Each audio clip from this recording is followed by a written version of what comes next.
Hello दोस्तों, astro stock prediction में आपका स्वागत है। टेक्निकल चार्ट्स डाटा पॉइंट्स के ऊपर आधारित इस कार्यक्रम में आने वाले दिन का मैं प्रेडिक्शन बोलता हूं, जिसमें निफ्टी बैंक निफ्टी के लेवल्स होते हैं, लेवल्स यानी सपोर्ट रेजिस्टेंस। आने वाला दिन स्क्रीन रीडिंग के ऊपर, न्यूज़ फ्लो के ऊपर क्या रिएक्शन दे सकता है, इन सभी के बारे में हम लोग इस कार्यक्रम में डिस्कस करेंगे। शुरू करने से पहले चैनल के डिस्क्रिप्शन बॉक्स में बिलो द टाइटल डिस्क्लेमर रखा है, इसको कृपया पढ़ी जानिए। एज पर डिस्क्लेमर, ये एजुकेशनल प्रोग्राम है। इसके तहत जो भी मैं बोल रहा हूँ ये मेरी पर्सनल राय है, मेरी खुद की राय है। आपके प्रॉफिट या लॉस, लाभ या हानि के लिए मैं और मेरा चैनल जिम्मेदार नहीं रहेंगे, रिस्पॉन्सिबल नहीं रहेंगे, ये नोट करके रखिए। मेरा एस्ट्रो स्टॉक प्रेडिक्शन चैनल सिर्फ और सिर्फ यूट्यूब पे ही अवेलेबल है, बाकी कहीं भी नहीं, सिर्फ और सिर्फ यहाँ अवेलेबल है, ये नोट करके रखिए। चलिए दोस्तों, शुरू करेंगे। तो दोस्तों, आज मार्केट ने एक डिप दिया ओपन होने के बाद। निफ्टी में 100 पॉइंट माइनस में और बैंक निफ्टी में लगभग 300 पॉइंट 300 पॉइंट माइनस में, और वहाँ से एक शानदार रैली नीचे से बाय ऑन डिप, और वहाँ से शानदार रैली और ज़बरदस्त मार्केट ऊपर गया। निफ्टी लगभग 90 पॉइंट 90 पॉइंट प्लस में क्लोज हो गया, और वही बैंक निफ्टी लगभग 260 पॉइंट 260 पॉइंट प्लस में क्लोज हो गया लगभग। ओके, निफ्टी ने 19,140 के पास का क्लोजिंग दिया लगभग, और वही बैंक निफ्टी 43,000 के ऊपर का लेवल देने में, क्लोजिंग देने में कामयाब रहा। 43,000 के ऊपर का क्लोजिंग दिया, ये बहुत बढ़िया बात हो गई बैंक निफ्टी में। बैंक निफ्टी में दोपहर के बाद HDFC बैंक, ICICI बैंक जैसे दिग्गज स्टॉक्स ने कमाल कर दिया, और रिलायंस ने तो ज़बरदस्त कमाल कर दिया। इसलिए स्टार्टिंग में से रिलायंस स्ट्रांग था दोस्तों, और रिलायंस का रिजल्ट जो था उसके ऊपर जो रेटिंग एजेंसी ने जो अच्छा अपग्रेड किया उसको, इसका फ़ायदा हो गया। सो ओवरऑल आज का मार्केट अच्छा था, और आज लगभग 1300 करोड़ का माल खरीदा था कैश में DI ने, लेकिन उससे भी ज़्यादा 1750 का माल लगभग FI ने कैश में सेलिंग किया है, यानी सेलिंग ज़्यादा है FI की। DI ने 1300 करोड़ का माल आसपास का माल खरीदा है, बट DI की सेलिंग ज़्यादा थी। इसके बावजूद भी मार्केट आज तेज़ी से बंद हो गया, और ये बहुत ही अच्छी बात है। और अभी जो दिख रहा है ग्लोबली वो भी अच्छा दिख रहा है। लगभग 250-300 पॉइंट प्लस में है दोस्तों अमेरिकन मार्केट अभी, और वो होने वाला ही था, क्योंकि पिछले कई दिनों से लगातार गिर रहा था अमेरिकन मार्केट, और ओवरसोल्ड हो चुका था। और ये बढ़ने की और एक वजह है कि बुधवार के दिन फेड की मीटिंग है, उसमें रेट ऑफ इंटरेस्ट का डिसीजन डिक्लेयर होगा। उसके पहले इतने ओवरसोल्ड अच्छा नहीं रहता है। अगर उसमें कुछ पॉजिटिव कमेंट्री दी फेड के चेयरमैन ने, तो ज़बरदस्त बाउंस बैक हो सकता है। इसके डर से जिन्होंने भी शॉर्ट किया रहेगा उन्होंने आज थोड़ा कवर किया, और रिजल्ट का सेशन भी चालू है अमेरिका में, उसका भी इफेक्ट आ गया। सो अभी 250 पॉइंट प्लस में चल रहा है अमेरिकन मार्केट, लेकिन गिफ्ट निफ्टी सिर्फ 20 पॉइंट प्लस में चल रहा है दोस्तों। ये थोड़ा सा ख़राब लग रहा है, 20 पॉइंट प्लस में। यूरोपियन मार्केट भी अच्छे खासे प्लस में है। इस हफ्ते यूरोपियन मार्केट में भी इन्फ्लेशन डाटा और उनके GDP डाटा भी आने वाले हैं, और बुधवार के दिन मैंने जैसे बोला कि फेड रेट ऑफ इंटरेस्ट का डिसीजन डिक्लेयर करने वाला है। सो बुधवार का दिन इंपॉर्टेंट है, गुरुवार को उसका रिएक्शन मिलेगा। बुधवार को बैंक निफ्टी का एक्सपायरी है, गुरुवार के दिन निफ्टी का एक्सपायरी है दोस्तों इस हफ्ते। आज एक अच्छी बात होगी हमारे लिए कि क्रूड ऑयल और घट गया दोस्तों 1.5-2%। अभी $88 के पास आ गया है क्रूड ऑयल, और ये हमारी इकोनॉमी के लिए अच्छी बात है। पुट कॉल रेशो निफ्टी का 1.10 के आसपास है, और बैंक निफ्टी का हल्का सा ज़्यादा है 1.16 के पास, यानी ओवरबॉट तो नहीं हुए, लेकिन ओवरबॉट की और अग्रेसर है दोस्तों। अगर कल के दिन एक बड़ा गैप अप मिलता है हमको, बैंक निफ्टी में 200-300 पॉइंट का और निफ्टी में 100 पॉइंट का, तो ऊपर के लेवल के ऊपर एक रेजिस्टेंस रुकआउट फेस करेंगे निफ्टी बैंक निफ्टी, क्योंकि थोड़ा सा हल्का सा ओवरबॉट हो जाएंगे कल ओपन होने के बाद।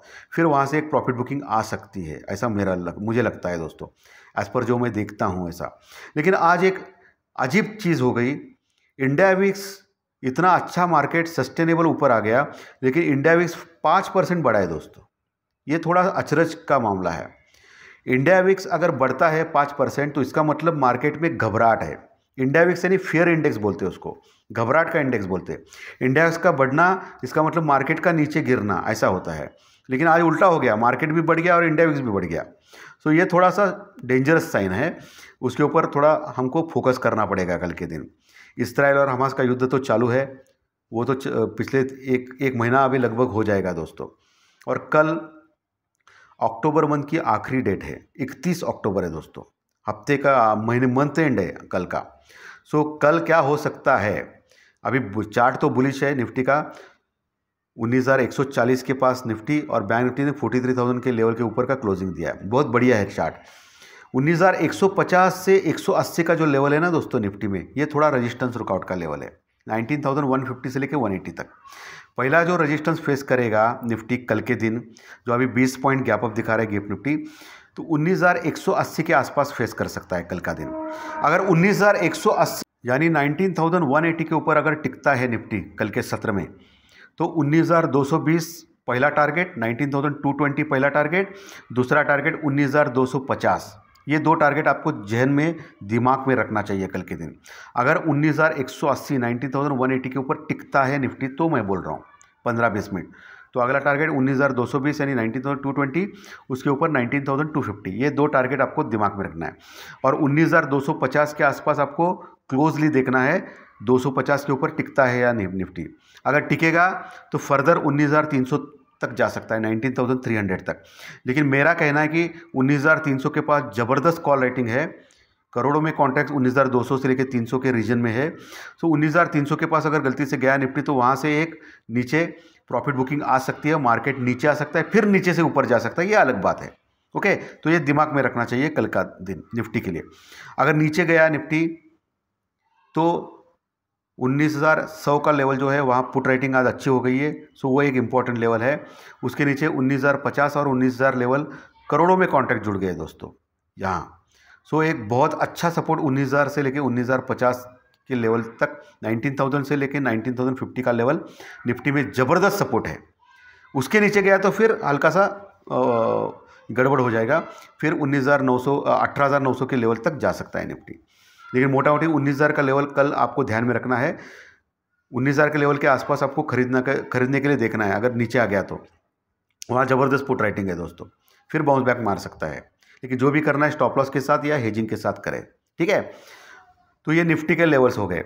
और मज़े की बात आज देखा गया कि मज़े की बात क्या थी कि ऊपर के लेवल पे जनरली करोड़ों में कॉन्ट्रैक्ट जुड़ते हैं कॉल राइटिंग में, लेकिन उल्टा हो गया है। अभी पुट राइटिंग ज़बरदस्त हो गई है और कॉल राइटिंग बहुत कम है।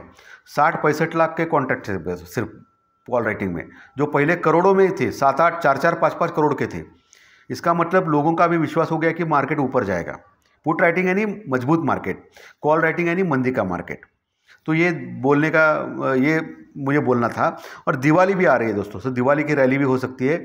और एक सबसे इम्पोर्टेंट चीज़ है, आज सुबह तक फॉरेन इन्वेस्टर यानी FI की जो लॉन्ग पोजीशन है इंडेक्स में इसका मतलब क्या होता है, निफ्टी और बैंक निफ्टी, उसमें ऑप्शन भी आता है, फ्यूचर भी आता है। उसमें केवल 12% का था, यानी 12%, इतने कम परसेंट के ऊपर लॉन्ग पोजीशन है FI की इंडेक्स में। लॉन्ग पोजीशन माने 12% तक उन्होंने स्टॉक्स फ्यूचर या ऑप्शन लिए हैं, बाई किया है, मेनली स्टॉक फ्यूचर लिए हैं। इसका मतलब दूसरा अर्थ होता है कि लगभग 90%, 88%, 90% शॉर्ट में है वो लोग। इंडेक्स में फ्यूचर या ऑप्शन में वो शॉर्ट में है, यानी कॉल राइटिंग हो या फ्यूचर में शॉर्ट किया रहेगा, शॉर्ट में है। निफ्टी और बैंक निफ्टी का मैं बोल रहा हूँ, इंडेक्स में, फ्यूचर का नहीं, सॉरी फ्यूचर का मैं गलती से बोल गया। इंडेक्स में यानी निफ्टी और बैंक निफ्टी में उनके जो फ्यूचर्स होते हैं, स्टॉक के फ्यूचर नहीं, निफ्टी और बैंक निफ्टी के फ्यूचर्स भी होते हैं और ऑप्शन भी होता है, उसमें वो लगभग 88 to 90% शॉर्ट में है। तो शॉर्ट में है यानी कभी ना कभी उनको शॉर्ट कवरिंग करनी पड़ेगी, वो अगर पैसा उनको चाहिए तो शॉर्ट कवरिंग के ज़्यादा चांसेस है मार्केट में अभी। क्योंकि हिस्टोरिकली देखा गया तो मैक्सिमम हम लोग अभी पिछले 5-6 साल का देखा तो कम से कम 8-9% तक लॉन्ग पोजीशन हो गई थी दोस्तों FI की, जब FI बेरिश थे। उसके बाद उन्होंने लॉन्ग पोजीशन, वो शॉर्ट कवरिंग रैली से बढ़ गया लॉन्ग पोजीशन, जो 8-9% से वो 50-60% तक गया। अभी 12% है। इसका मतलब इतना धोखा नहीं है नीचे जाने का। अभी नीचे मैक्स टू मैक्स 17,000, 18,800 या 18,600 तक जा सकता है। लेकिन ऊपर का जो मूवमेंट है वो ज़्यादा है, क्योंकि शॉर्ट्स है बहुत सारे इंडेक्स में, यानी निफ्टी और बैंक निफ्टी में। तो ये एक अच्छी बात है हमारे लिए। ओके, लॉन्ग पोजीशन सिर्फ 12% है दोस्तों, यानी सिर्फ 12% उन्होंने लॉन्ग किया है, यानी बाय किया है, और शॉर्ट में वो 88% है। ओके, ये ध्यान में रखना है आपको। और वही बैंक निफ्टी के लेवल्स अगर देखा तो 43,000 के ऊपर अच्छी क्लोजिंग मिली है। नीचे 42,800 42,800 एक मजबूत सपोर्ट का काम करेगा बैंक निफ्टी में। उसको अगर ब्रेक किया तो ही 42,600 तक जा सकते हैं। पिछले कई महीनों का रिकॉर्ड है, आप देखिए 42,500 600 एक बहुत ही अच्छा स्ट्रॉन्ग सपोर्ट है दोस्तों। तो उसके नीचे एक स्ट्रॉन्ग सपोर्ट है, तो आपको ध्यान में रखना है वो एक सपोर्ट का लेवल। 42,800 भी अच्छा लेवल है सपोर्ट का। 43,000 जो लेवल है, जो जिसके ऊपर क्लोज है, वहाँ भी पुट राइटिंग हल्की सी हो गई है दोस्तों, वो भी एक अच्छा सपोर्ट का काम करेगा। कल आपको देखना है 43,300 से लेके 43,400 का लेवल बैंक निफ्टी में। वहाँ 43,300 के ऊपर टिकता है या नहीं वो देखना है बैंक निफ्टी। वहाँ एक सेलिंग आ सकती है, प्रॉफिट बुकिंग आ सकती है बैंक निफ्टी में कल के दिन।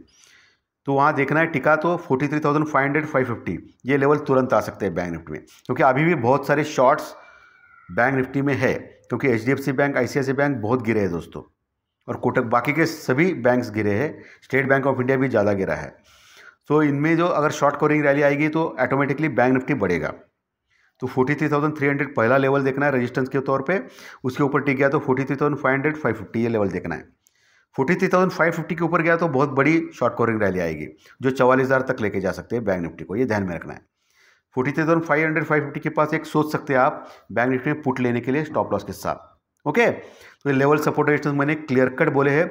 रिलायंस शेयर बहुत ही मजबूत लग रहा है दोस्तों, चार्ट्स के ऊपर भी रिलायंस शेयर बहुत ही मजबूत लग रहा है। ICICI बैंक ने भी अच्छा आज कमबैक किया है, सो ICICI बैंक भी ठीक लग रहा है।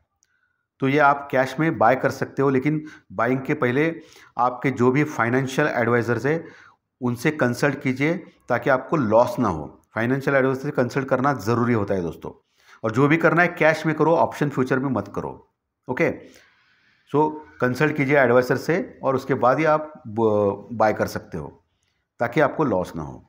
तो दोस्तों धन्यवाद। आज का सेशन अगर अच्छा लगा तो लाइक दबाइए, कमेंट बॉक्स में जरूर कमेंट लिखिए, और जो नए दर्शक पहली बार चैनल देख रहे हैं वो सब्सक्राइब बटन जरूर दबाएं। धन्यवाद दोस्तों, थैंक यू वेरी मच। कल फिर मिलेंगे सुबह प्री मार्केट रिपोर्ट में सुबह 7 बजे। Thank you very much, thank you.